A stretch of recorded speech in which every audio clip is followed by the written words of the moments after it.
সম্মানিত দর্শক শ্রোতা, আসসালামু আলাইকুম। 18 এপ্রিল 2026 রোজ শনিবার আমরা এই মুহূর্তে অবস্থান করছি ঝোলাই শুকনো মরিচের হাটে। দর্শক, সিজন শুরু, নতুন বাজারে, নতুন হাটে, নতুন মরিচের বাজার কেমন যাচ্ছে সেটা আপনাদেরকে বিস্তারিত জানার চেষ্টা করব। দেখতে পাচ্ছেন এই মুহূর্তে স্ক্রিনে নতুন কারেন্ট মরিচটা, এবং এর পাশে কিন্তু আরেকটা মরিচ পাওয়া যাচ্ছে, সেটা হচ্ছে নতুন লালিটা। এটা পাউডারের জন্য বেস্ট কোয়ালিটির লালি। এসব মরিচ আজকের বাজারে কী দামে ক্রয় বিক্রয় হলো তা বিস্তারিত আপনাদেরকে জানানোর চেষ্টা করব। এই ঝোলাই হাট কিন্তু সপ্তাহে 2 দিন মরিচ কেনাকাটা হয়, শনিবার এবং মঙ্গলবার। তো আজকে আপনাদেরকে দেখানোর চেষ্টা করব যে বর্তমান কোন কোন জাতের মরিচগুলো আমদানি হচ্ছে এবং তা আজকের বাজারে পাইকারি মূল্য কী দামে বিক্রি হচ্ছে।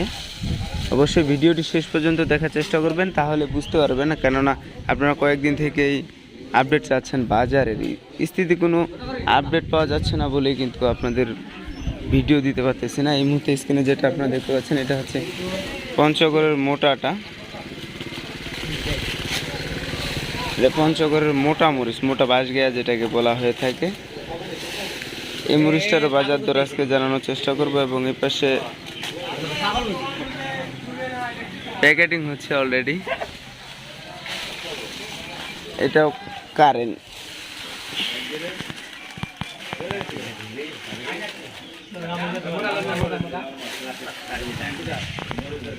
দেখতে পাচ্ছেন এটা কারেন্ট, চিকন কারেন্টটা পঞ্চগড়ের নাম্বার 1 যেই ঝাল এবং কালারের মরিচ।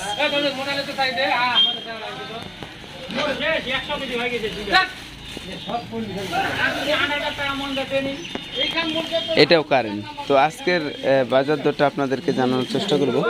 সেটা হচ্ছে চিকন যেই কোয়ালিটির মরিচটা আছে, এটা আজকের বাজারে বিক্রি হয়েছে 11,000, 10,500 থেকে 11,000 টাকা পর্যন্ত প্রতি মন।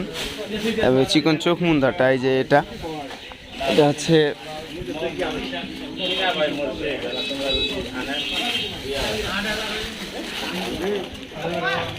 এটা 11,000, 10,000 থেকে 11,000 টাকা পর্যন্ত, এবং কারেন্ট বিক্রি হয়েছে 12,000 থেকে 13,000 টাকা পর্যন্ত। কোয়ালিটির উপর দাম, প্যাকেটিং কাজ চলতেছে। তো আপনারা যারা অনলাইনে মরিচ কেনাকাটা করে থাকেন তারা অবশ্যই আমাদের দেওয়া স্ক্রিনে নাম্বারের সাথে যোগাযোগ করবেন। মাত্র 2 টাকা কেজি কমিশনে পাইকারি মূল্যে বাংলাদেশের যে কোনো প্রান্ত থেকে আপনারা পঞ্চগড়ের নাম্বার 1 সব দেশি মরিচ ক্রয় করতে পারবেন। কুরিয়ার সার্ভিসের মাধ্যমে ক্যাশ অন ডেলিভারিতে বাংলাদেশের যে কোনো প্রান্ত থেকে আপনারা এইসব মরিচ কিন্তু সংগ্রহ করতে পারবেন 100% বিশ্বস্ততার সাথে। প্রতিনিয়ত আপনাদেরকে শুকনো মরিচের আপডেট দেওয়ার চেষ্টা করব। সে পর্যন্ত সকলে ভালো থাকবেন, সুস্থ থাকবেন, সকলে সুস্বাস্থ্য ও দীর্ঘায়ু কামনা করে আজকের মতো এখানে শেষ করছি। আল্লাহ হাফেজ, আসসালামু আলাইকুম।